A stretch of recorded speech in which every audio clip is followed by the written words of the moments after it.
Well. Good morning, West Ham fans. Russ and the West Ham Network. Hope you are all safe and well. So Thursday afternoon in the UK, 5:45 kickoff. Don't forget that. Don't get home, from work and sit down and think I'll go and watch West Ham in the Europa League. We've already finished. We'd have already finished by then. Obviously, we play Olympiacos in Greece, and obviously plenty of hammers already out there. Very jealous. The weather looks good. But always with these things, we like to get the opposition view. We like to get, find out a bit more about them, get under the skin. So we're very lucky to have Demetrius from Gate 7 International. Let's bring him in and have a good old chat with him. Where is he? There he is. How are we doing, Demetrius? How are we doing, man? Hey Ross, I'm good. Thank you. Thanks for having me. Pleasure to be here. Absolute pleasure. That's the one thing I love about Europa League, and in terms of, or in the conference as well. You sort of talk to a lot of different people. We talk to the same people with the Premier League all the time, but it's nice to sort of talk to. We've had, last season with Genk fans, Alkmaar fans. We had, Freiburg fans. I love it, and I'm really jealous because there's loads of people already out there in Athens and having a lovely time. The weather looks great. It's better than the UK, that's for sure.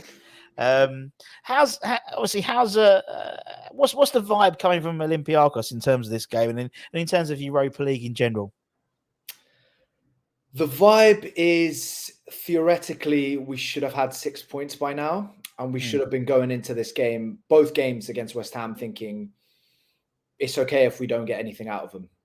Yeah. Like theoretically, we should have been we are the second best team in the group. In most of the Olympiacos fans' minds, that's what we think. We're the second best team in the group behind West Ham. If we get a result in Greece, great.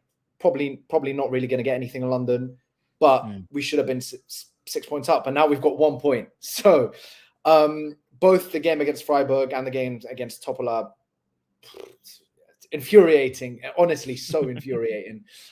So it's more of a do or die sort of situation for us. Like, it should have been more relaxed, but now it's okay. They have to perform. They really have to perform and sort of go at West Ham. Like, don't assume just because theoretically they're the better side that you have to sit back. I personally, and most of the fans think, we just need to go at it, because you can't you can't just sit back. You're going to lose. No, I know what you mean. It does seem that, obviously the expectations. To be fair, I was thinking about it. Obviously, this is our third year in Europe in the last 3 years, and we've had quite a bum deal in terms of the teams we've been drawn against. I think in the group stages, and I think generally Olympiacos is probably the most high-profile side we've been drawn against in terms of obviously the European pedigree of Olympiacos. It's a well-established European side. Where the likes of Freiburg, Topola, they're not in the same league really as Olympiacos in terms of their sort of pedigree. And obviously it is the Arthur Masuaku derby. So, it's, or we could say it could be the Roberto derby. I don't know which one we prefer, but did not expect that came out of the blue. I mean, King Arthur, God bless him. But it's one of those things where it just seems, it's a really high profile game. And I think, for West Ham fans particularly, obviously we couldn't go to the Freiburg game because the fans were banned because of everything that happened in Alkmaar and Fiorentina. And obviously we know, the weekend, we played, you were due to play Panathinaikos and got called off because of crowd trouble. And well, we played a bit. You played a little bit. we played about 50 minutes. And then the fireworks came out. Let's be honest, literally came on. It was, look, when it comes down to European pedigree, Olympiacos is no offense to the other teams or necessarily West Ham in that matter, but we are theoretically the biggest European side, because we up until about 5 years ago, we were, maybe actually less, we were guaranteed Champions League side. And some of those years we'd get to the round of 16. I mean, in 2014, I remember going up to Manchester to watch the game against United during the David Moyes era. We really should have beaten them and got to the quarterfinals, to be honest. We beat them 2-0 in Greece and managed to lose 3-0 away at Old Trafford with a Van Persie hat-trick. I still remember to this day, I was crying. Went to school the next day, with 2 hours of sleep. It was horrific. But it's theoretically, we should be up there, and we are a very big European team with massive players that played for us, Giovanni, Rivaldo, Yaya Toure, Marcelo, James Rodriguez, just to name a few. Arthur Masuaku. Arthur Masuaku. For me, for us, for Olympiacos fans, Roberto, the keeper, was more of a legend, if you'd say. Really? Player. Yeah, he was the reason the year that we got to the round of 16s against United, we beat Atletico Madrid, or was that the following year? I don't remember. It was 2014, 2015, but we beat Atletico Madrid 3-2. We beat Juventus 1-0, and both of those games were because of Roberto's just insane keeping. Again, against Benfica, maybe a year later, or a year previous to that, we beat them 1-0 again. The keeping, so I'd say Roberto. And apologies about the sirens. I'm guessing they're super loud. Get ready for the weekend. Get ready for tomorrow, Thursday. Yeah, I'm actually. I live in New York City at the moment, so they're obnoxiously loud. But yeah, the weekend game. I mean, it's just idiocy. Like I'm sure nothing like that will happen on Thursday because European games, you don't have idiots going in with pyros or with things that have been thrown onto the pitch because they're scared of the UEFA sanctions, whereas in Greece, that's a point. That happens. So I think it'll be everything will be safe and everything will be fine, and I think it'll be a great game, and I think all the Hammers fans out there will have a great time. I mean, I know there's a big expat community in Greece, a lot of Brits that already live there, but I know that a lot of traveled out there as well.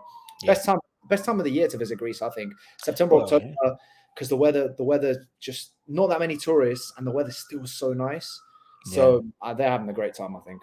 Yeah, they'll have a great time. They always, and that's one of the things about the European sort of venture for us. It's obviously we have had European football for so many years, and then to have it 3 years in a row, the fans the fans will be travelling over there and have a great time. I've already had some WhatsApp messages from people. Welcome to Athens. Fair enough. Not too jealous. It's pissing down with rain in Essex here, but I mean, your season's going all right. undefeated this season. 6 wins, 2 draws. A lot of goals as well. Top goal scorers in the league. And actually your least amount conceded as well. So it's going all right for you this season, isn't it? Yeah, we've had last season was really disappointing. In the league. To be honest, last season was shocking, both in the league and Europe. I think in the Europa League, we got 2 points last season in a group with Betis, Nantes, and Freiburg. Freiburg did the double over us last season.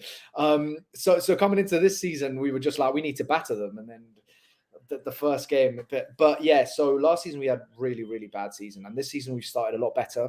Got a draw away at AEK, who won the league last season. I'm guessing the other draw is the Panathinaikos game that we just had on the Saturday. I don't know, actually. I don't think we've drawn another game. Yeah, that's what it says on Google. Yeah, so it must be that one. Yeah. So no, I mean, the thing is, personally, I've seen so many league wins, so many titles, since I've been born, that it's just sort of a given.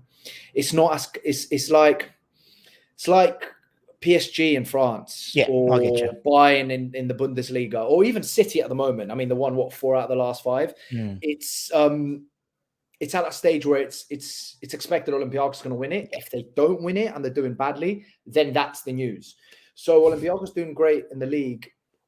Yeah, it's expected we're doing well. Theoretically we have the best team, we have the best roster. It just needs to gel together because they're all new. It's Europe where we want to see something, because it's been a few years that we've seen a good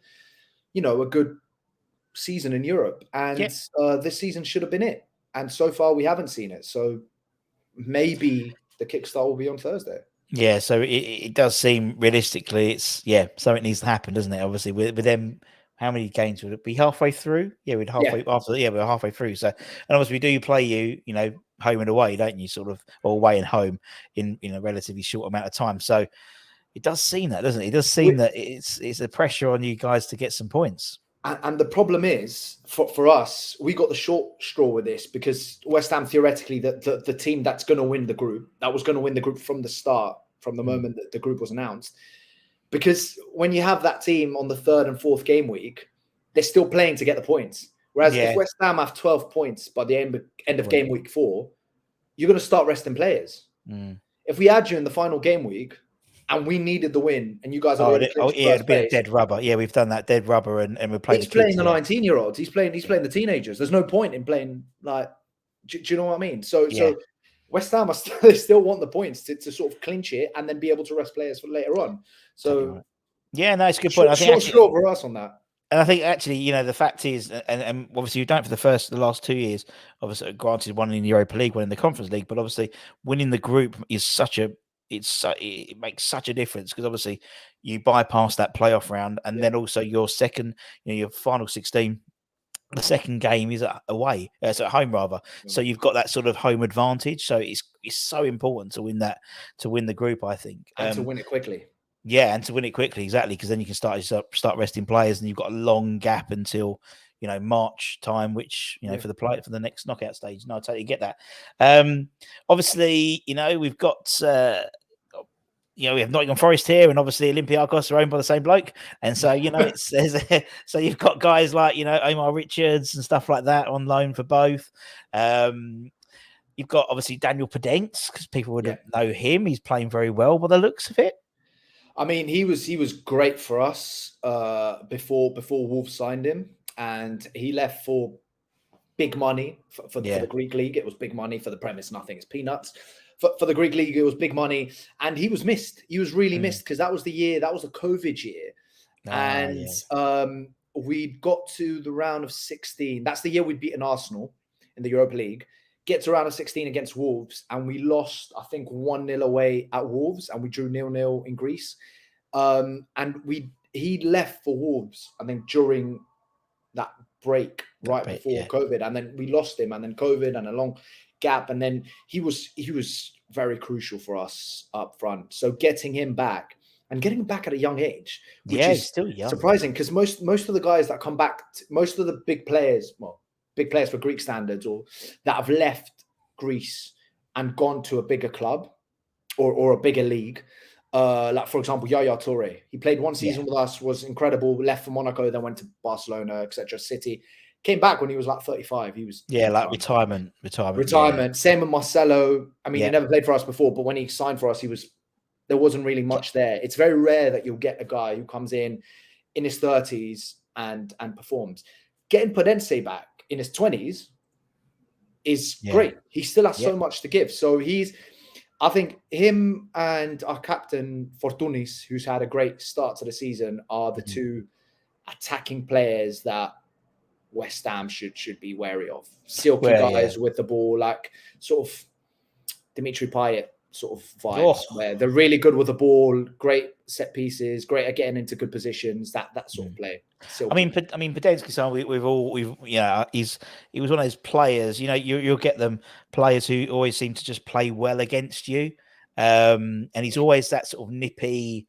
He was always a bit of a thorn in the side.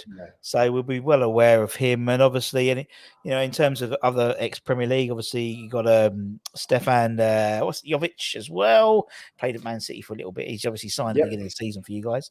A few games under his belt, seems to be doing all right there. Is he playing a lot from the start in terms of Stefan? Look, with Jovic, he's got the pedigree. Right? He's got what? Man City, Milan, Sevilla, Inter. I think he's played in all of the big leagues. Monaco. I think he's played in all of the. He's got the pedigree. Yeah.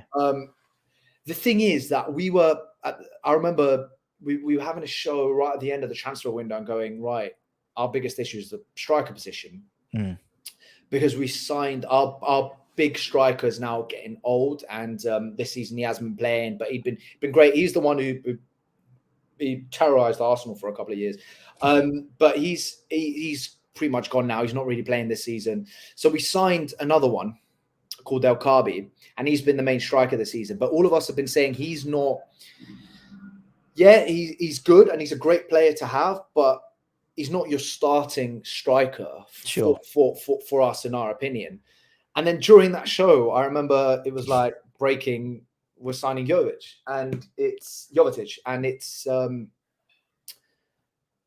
it was just like, the man's injured, he's old, it's just one of those big names, but is he gonna perform? Like, is he gonna give us what we want? he's been coming on as a sub, playing here all right here and there, grabbing a couple of goals, but he's more of an impact sub. Someone who comes in 20 minutes, you're chasing the game, comes in and maybe produces a moment of quality. He's not someone who's going to start the game and sort of terrorize that defense, in my opinion. Yeah, and I think of El Gabi, I think he's the top goal scorer at the moment, I believe. Yeah, and because he plays the whole game. Like he's the guy that, I mean, he's 30 and he's not injury prone and he's an out striker. Whereas Jovetic is take note. not injury prone. But I mean, that's why he's just more of a guarantee. Whereas Jovetic is still like, you're still worried that he's going to break at any moment and then he'll be out for the rest of the season. He's like like Thiago for Liverpool. They signed him, brilliant pedigree, great player, but you knew he was coming with injuries, and you knew the moment that those injuries started, that's it. It's the same with Jovetic. Like the moment the injuries start, we're really worried he's going to be out for months. Like honestly, but fingers crossed that doesn't happen. But I mean, I'm thinking about El Gabi. He's obviously again, we know all about him. Played together in Morocco, didn't they? The Moroccan internationals, aren't they? So we all know all about him. And obviously, we actually in the summer. You talk about the summer transfer. This summer, we signed our first Greek player. Yeah. In Mavropanos, in Dinos. Dinos Mavropanos. You say a lot nicer than I do, Dimitri. But so he'll be playing. He'll definitely be playing, and I'm surprised. And I reckon he'll be doing the press conference as well, because obviously the press conference you get the manager and the first team player. Yeah. So returning back to Greece, obviously Greek international, would be great to see him there as well. So. Yeah, it surprised me. It's the first Greek player we've ever signed at West Ham. I'm surprised too. Now that you just said that, I didn't know that. It's very surprising because you think most teams in the Prem have signed at least one Greek player. Yeah, but he's good for you guys. He's the best Greek centre back at the moment. Well, there you go. I mean, he doesn't have much competition. I was going to say, is there many? But I mean, it's him and our centre back Garetsos who are the two that are decent. Yeah. We used to have really good centre backs when Socrates Papastathopoulos, when he was at his peak. Manolas when he was at Roma, Napoli, again he was at his peak. They were very good before that as well. Like talking over the past 20 years, we've had really good centre backs, but at the moment we're sort of depleted. The national team, but Mavropanos is, I'd say, the best Greek centre back at the moment, and his career has shown it. I mean, he was. I know he didn't play a lot at Arsenal, but he was at Arsenal. Like he's been around big clubs. Like he's not just someone that's been plucked out of the Greek league and suddenly been thrust into West Ham. Yeah. No, I know. Yeah. So I mean, he's at the moment it's Zuma and Aged are the two, but that's the Premier League too. When it comes to the Europa League, it's a bit more fluid. Yeah, it's a bit more fluid. So it'd be Mavropanos. I still can't say as nice as you can, but it'd be no, you're doing a good job. Don't worry. Konstantinios Mavropanos. I do that, but Dinos. So Dinos and maybe Aged or maybe Ogbonna, who knows? But it's a little bit more fluid, that midfield sort of West Ham sort of setup. In terms of the game on Thursday, what's your expectations? Like the realist in me is saying we'll probably lose. The expectation is they go out at West Ham and they give them a good game. And if we lose, we don't lose because of stupid mistakes. Because the Freiburg game, for example, we lost 3-2. They had 3 chances, 3 goals. One of them was a stupid defender's mistake. The Freiburg game was like the most infuriating game you could have watched. And then 2 weeks later, you have the Topola game, which you're 2-0 up and everything just turns on a dime because your centre-back gets sent off. And then you can see 2 goals against the team that's like a village in Serbia. Like you should not, things like that. So we've all sort of been disappointed with the I wouldn't say the effort, I'd say the execution and the sort of desire, sort of oomph. So that's my expectation is I want them to go out there and just go at West Ham, like go out their necks, like the sort of classic old school Brexit tackles, like watching people go in and just kicking the hell out of each other. That's what I want. I want to see people go out there and just take it seriously, like show that they care. And if we lose, so be it. You've done your best. Down That's fighting, that's yeah. I don't want another 3-2 loss where we were the better side and should have won. I know what you mean. And who will be? Because obviously, Andreas is Endoy? He got sent off, didn't he? So obviously he'll be suspended for the game on Thursday. So who will come in? Who will come in to replace him? Perozo, probably. Perozo. I mean, because Retos is the main centre back, and then we've struggled to fill the guy next to him. They signed Freire over the summer transfer window, and he's the one who messed up against Freiburg. And a lot of the fans have been sort of getting on his back because he's been a little bit unstable. We're not really confident when he's playing. And then Doy comes in against Topola because Freire was injured, or did he get injured after that? But he got injured around that period. So I think Freire missed out because he was injured. And Doy comes in, and you're thinking to yourself, right, 19-year-old Greek, he should know what it means to play for this club. Like, this is a big opportunity to cement yourself. And he just sort of goes he just went like a ram, like a donkey, just taking out the striker, like the red card. It was just stupid. When you're 2-0 up, that's the last thing you want to do. Yeah. So he's out. So it'll probably be Perozo alongside Etos. And again, until they figure out that pairing and we know who are the main two centre backs, none of us are really comfortable because. Gotcha. Yeah. That makes sense. You need some security. You need to know. And do you do a lot of? Obviously, as I said, like with the Premier, with West Ham, we are sort of, in essence, a Premier League side and like a cup side, really. In terms of Olympiacos, is it a similar setup, or is it, there's a first team and there's a little bit of rotation? I'd say the Europa. So the Greek league, you have 5 big clubs. Yeah. This is just not to offend the fans of the smaller clubs. You're right. But it's 5 big clubs. So it's 3 from Athens and 2 from Thessaloniki, the second biggest city. Yeah. And those are really the derbies. Those are the games that sort of decide the outcome. Those are the teams that are going to end up in the playoffs at the end of the year.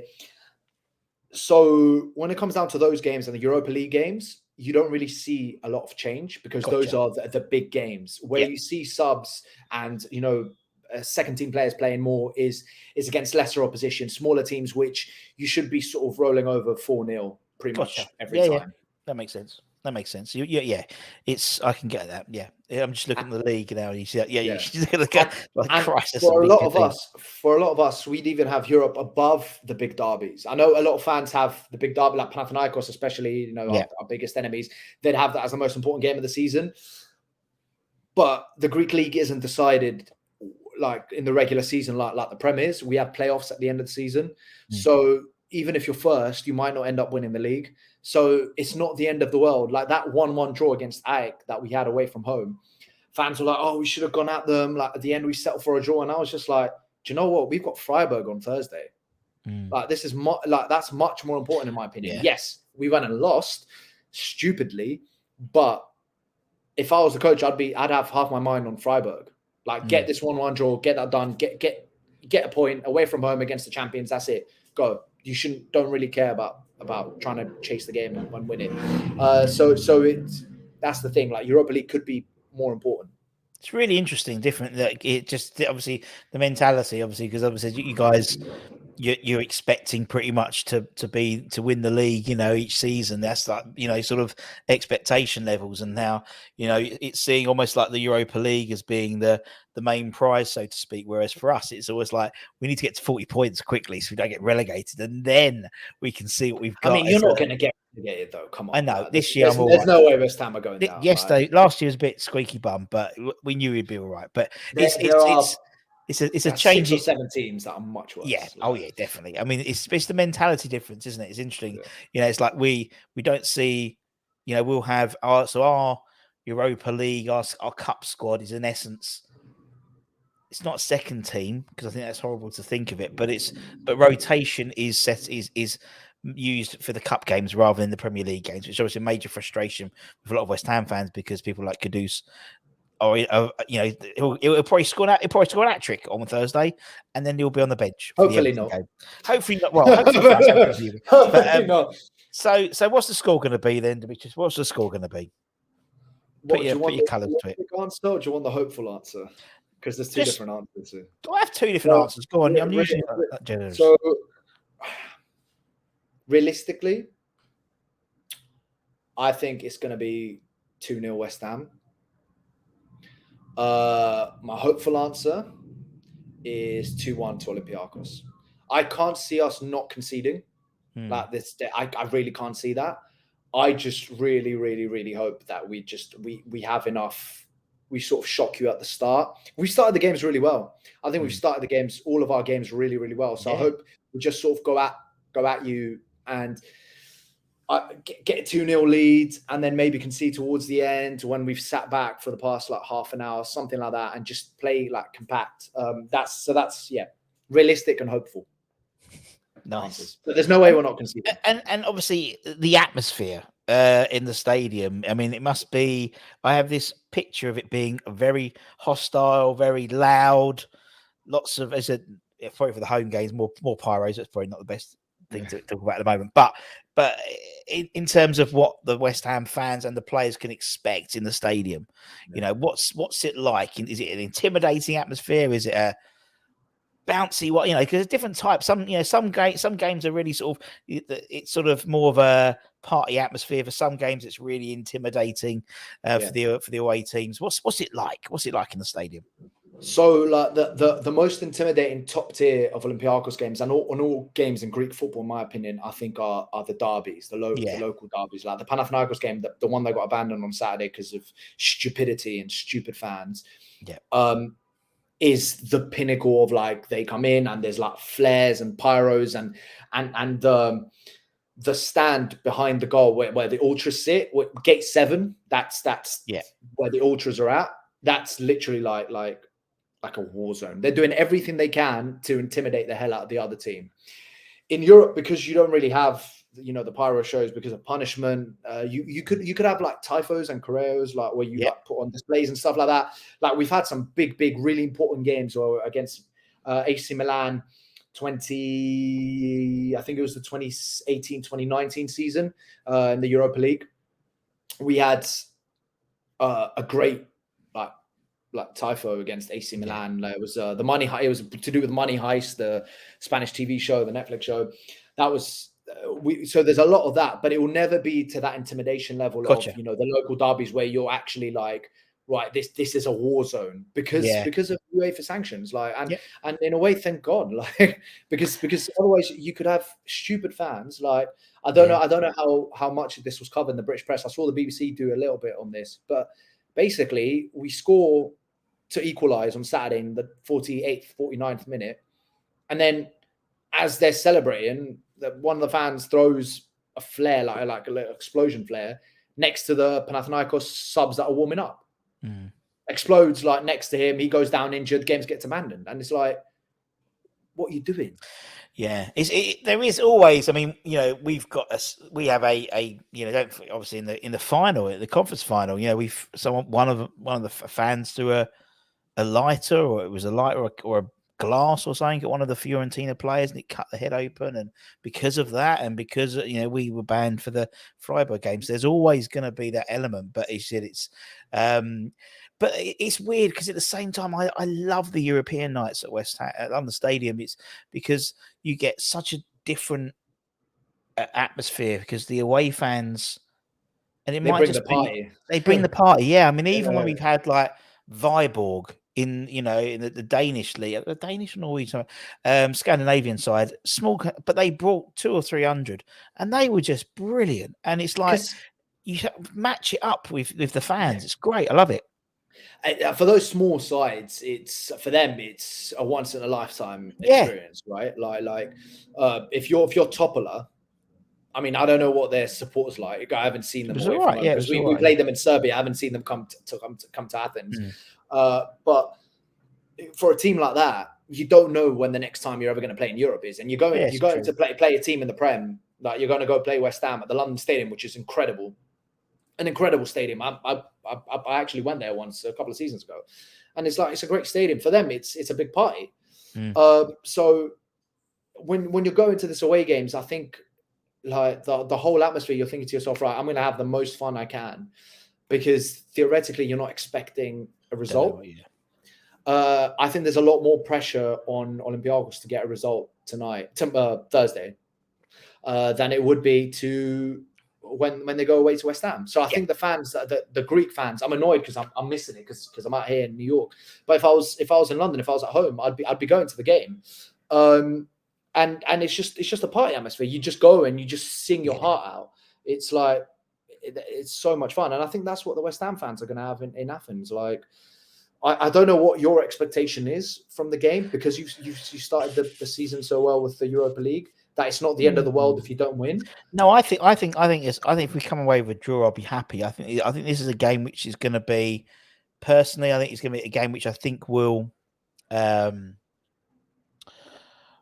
don't know whether we've not taken it lightly at all, but it's almost like I don't know, because we've obviously won 2 in a row. And it's sort of, hey, this is quite, it's. I think it's a game we could quite easily be complacent on. But I think if we come away for a draw, as I said, I think London Stadium will probably win the game. But I think if we come out of a draw, it'll be a high. I think it'll be a. I don't see us keeping this clean sheet, to be honest, as well. Defensively, we haven't done particularly well this season, but we're always good for a goal. If we've got Mohamed Kudus, you've got Bowen, he's still on fire, and Antonio will be rested, but there's enough firepower there, I think, to get a result, and I think a draw would be a fair result for us. I think. So the fans visiting, like the West Ham fans going to Greece, they're just going to be there for a party. They're just going to be there for a good time. They love it. Yeah, they love it. I mean, the fans going there, get on the beers before the game, like enjoy the weather. Exactly. It's nice weather. It's the last of the decent weather we've got for us. Realistically, traveling with West Ham until because obviously by the time going over to fucking Serbia, it's gonna be freezing. And is that your final game? Is that December? Yeah, it'll be the December game. Will be the I think that's the way. So fucking December or even if it's November in fucking Serbia, it's gonna be freezing. So they're gonna go out. They're gonna enjoy the beers. They're gonna have a lovely time. It's it's nice weather, and they do enjoy it. And that's one of the things. It's great. Because as I said, we have had European football for so many years. And the fans love it, and it's a thank you to them for their years of service, so to speak, that we're actually going to all these places. And I don't think we can still quite believe that it's been 3 years in a row, which is the first time in our history. So if count yourselves lucky, you're getting to Europe all the time. If it's our 3rd year in history. Competition is very different in the Greek league and the Premier. That's the difference. No. To get into Europe in the Greek league, if you're Olympiacos and you're not, then something's wrong. Yeah, no, you're totally right. Prem, it's a different story. Demetrius, it's been absolutely brilliant. Thank you so much for your time, as always. We'll put a link in the description to subscribe to Gate 7 International. Loads of live streams, isn't it? You do a lot of live streams and stuff, but you've got all of you are all over the fucking place, aren't you? Yeah, that's what I wanted to say. It's obviously I'm a Greek from London. My parents moved there, but I was born in London, so I feel both Greek and British. And I know that a lot of people in the UK are the same as me, and maybe Greek isn't their first language. So what we do is we're a group of Olympiacos fans from around the world where we deliver news and shows and all things Olympiacos, but in English. So for not just for Greek, but for Greeks that don't have Greek as their first language, so they can follow the team, but also for non-Greeks. We do have a few fans that are just non-Greeks because we know we're not Real Madrid or Barcelona or United or Liverpool, which is like a global fan base, but we're trying to build and sort of expand Olympiacos to the rest of the world. So if any Hammer fans who have Greek origin and either support Olympiacos or don't have a Greek team they want to support and they want to get into it, then check us out. Gate 7 International. We're on all socials, YouTube, all of that. Exactly. I mean, that's the thing. As I said, we've had we've got I've got Mike. I know Mikey, the Genk fan, who we had on, who then took West Ham on as he loved coming on the show so much and all the support that he actually then West Ham was his side. And he's a West Ham fan now and stuff like that, and that's that's the whole thing about this. That's a nice side about the European football is it's opening up different clubs to different people, and people go, actually, these guys are quite cool. They're quite 100%. Nice. But brilliant. All right then, mate. I wish you all the best for the rest of the season after Cheers, you Thursday. Too. I hope we'll be on Thursday and the reverse side. Apart from that, you can Beat who you like, but apart from that, also. And don't forget to check out Gate 7 International. And don't forget to obviously like, comment, share, subscribe, all that sort of stuff.